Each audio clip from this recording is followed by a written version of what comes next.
അപ്പൊ ഇന്ന് നമ്മള് മാങ്ങ പൊടിച്ചിട്ട് എന്റെ കച്ചാളമ്മച്ചിയുടെ വീട്ടിൽ കൊണ്ട് കൊടുക്കാൻ പോലെ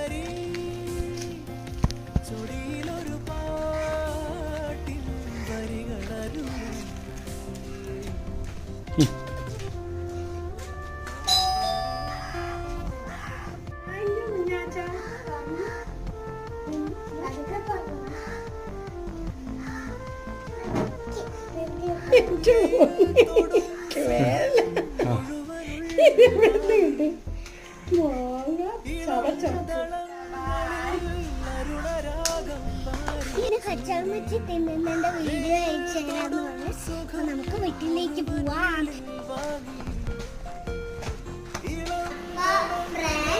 എന്റെ പുതിയ വീഡിയോ